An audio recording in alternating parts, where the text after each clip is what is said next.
कंवारी ननद। अंजलि की उम्र लगभग 30 साल हो चुकी थी। वो एक स्कूल में टीचर की जॉब करती थी। अंजलि के घर में उसकी माँ के अलावा उसका छोटा भाई और भाभी भी रहा करते थे। 30 साल की उम्र होने के बाद भी अंजलि की अब तक शादी नहीं हुई थी। इस बात को लेकर अंजलि की माँ रुक्मिणी देवी काफी परेशान रहा करती थी।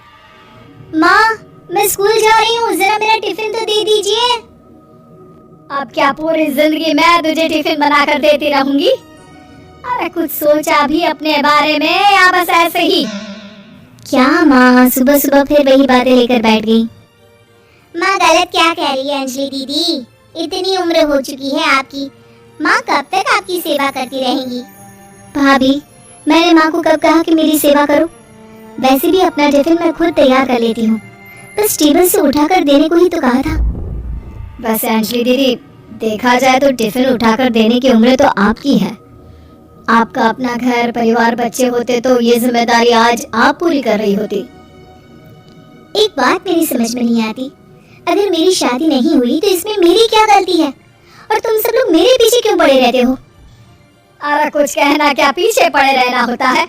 अपने छोटे भाई को देख, तुझसे 3 साल छोटा है लेकिन दो बच्चे खेल रहे हैं आंगन में। मुझे आप लोगों की कोई बात नहीं सुननी, जा रही हूँ मैं। और आप में से किसी को मेरा कोई काम करने की जरूरत नहीं है, मैं खुद संभालूंगी। इतना कहकर अंजलि वहाँ से चली जाती है।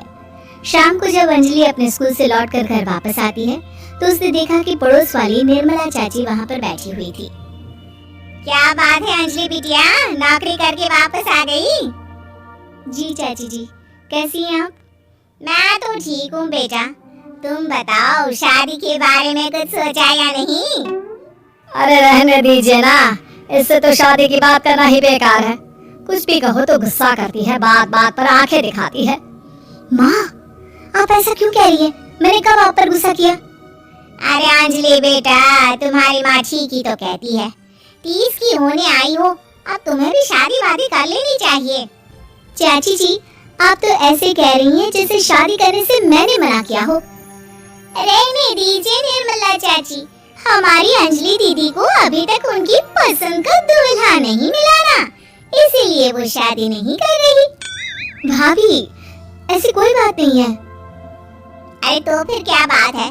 तुम्हारी माँ ने तुम्हारे लिए इतने रिश्ते ढूंढे लेकिन तुम्हें कोई पसंद ही नहीं आता। क्या है ना चाची जी, हमारी ननद रानी नौकरी जो करती है ऐसे ही थोड़ी ना किसी को पसंद कर लेंगी।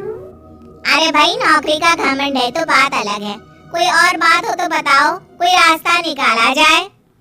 नहीं चाची जी, कोई बात नहीं है, बस मुझे अभी तक अपनी पसंद का कोई मिला नहीं है। सुन लिया आपने, इस लड़की के तो पर निकल आए हैं और इतनी उम्र में अपनी पसंद का कोई मिलेगा भी नहीं इसे। माँ, आप मेरी शादी को लेकर हमेशा मुझे ताने क्यों मारती रहती हैं? अपनी माँ की बातें तो ताने लगती है। ताने हैं? बताओ, मैंने कुछ गलत कहा क्या? देखो, ये सब छोड़ो, मेरी दूर की बुआ का बेटा है, उसकी अभी शादी नहीं हुई है, उम्र होगी कोई 34-35 साल। आप कहें तो बात आगे बढ़ाऊं? अरे हाँ, क्यों नहीं, ये भी कोई पूछने की बात है। अरे जल्दी से लड़की को यहाँ बुला लो। माँ, आप मुझसे पूछे बिना मेरी शादी की बात करने जा रही हैं और मेरी उम्र 30 भी पूरी नहीं हुई है। निर्मला चाची कह रही है कि वो लड़का 35 साल का है। अंजलि दीदी, आपको क्या लगता है इस उम्र में कोई फिल्म का हीरो आएगा आपके लिए? देखिए, अब पसंद और नापसंद की बात तो रहने दीजिए, पसंद करने की उम्र तो आपकी निकल चुकी। अब तो जो भी मिले उसी से शादी कर लीजिए, इसी में भलाई है। तेरी भाभी बिल्कुल ठीक कह रही है, अब जैसा रिश्ता मिले उसके लिए हाँ कर देना ताकि हम भी गंगा नहाए। ठीक है, चलिए मैं उस लड़के को कहती हूँ, वो कल ही अंजलि को देखने आ जाएगा। अगले दिन निर्मला चाची के दूर का रिश्तेदार अंजलि को देखने उसके घर आता है। उसका नाम था अजय। अंजलि जी, तो आप नौकरी करती हैं, वो भी स्कूल में? जी हाँ, मैं स्कूल में टीचर हूँ। हमारी बेटी बहुत होशियार है। अरे पढ़ने लिखने में इतनी होशियार है, इसीलिए तो इसकी नौकरी लगी है स्कूल में। हाँ ठीक है आंटी जी, जरा मुझे भी तो बात करने दीजिए आपकी बेटी से। जी पूछिए ना, क्या पूछना चाहते हैं? अंजलि मैडम, ये तो बताइए कि आपने अभी तक शादी क्यों नहीं की? बस ऐसे ही, कहीं कोई रिश्ता पसंद नहीं आया इसलिए। लेकिन क्या मैं आपसे पूछ सकती हूँ कि आपने शादी क्यों नहीं की? अंजलि, क्या कर रही हो तुम? लड़कियों को इस तरह की बातें नहीं शोभा देती। रहने दीजिए आंटी जी, आपकी बेटी काफी पढ़ी लिखी है, मैं उनके सवाल का जवाब दे ही देता हूँ। वो क्या है ना, मुझे भी अभी तक अपनी पसंद की कोई लड़की नहीं मिली। अच्छा अच्छा, कोई बात नहीं। वैसे आपकी तनख्वाह कितनी है? कितना कमा लेती है महीने का? जी यही कोई 25,000 महीने। बस 25,000? इतने से क्या होता है? इतने से तो आजकल घर भी नहीं चलता। आपके कहने का क्या मतलब है? अरे मैं तो ये सोचकर आया था कि नौकरी वाली लड़की है, आराम से 40,000 कमाती होगी। माफ कीजिएगा, आपका और मेरा रिश्ता नहीं हो सकता। जी कोई बात नहीं, मुझे भी आपके साथ शादी करने में कोई इंटरेस्ट नहीं है। अंजलि, किस तरह की बात कर रही हो? घर आए रिश्ते को ठुकरा रही हो तुम। दीदी, अब इस उम्र में आपको इतनी अकड़ नहीं दिखानी चाहिए। अच्छा खासा रिश्ता हाथ से निकल गया, कहीं ऐसा ना हो कि जिंदगी भर कुंवारी ही रह जाओ आप। कुछ दिन और ऐसे ही निकल जाते हैं और अंजलि की शादी कभी नहीं होती।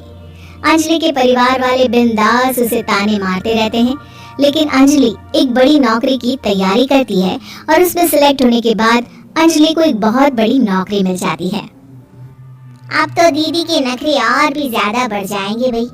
अब तो इतनी बड़ी नौकरी जो लगी है, अब इनकी शादी होने से रही।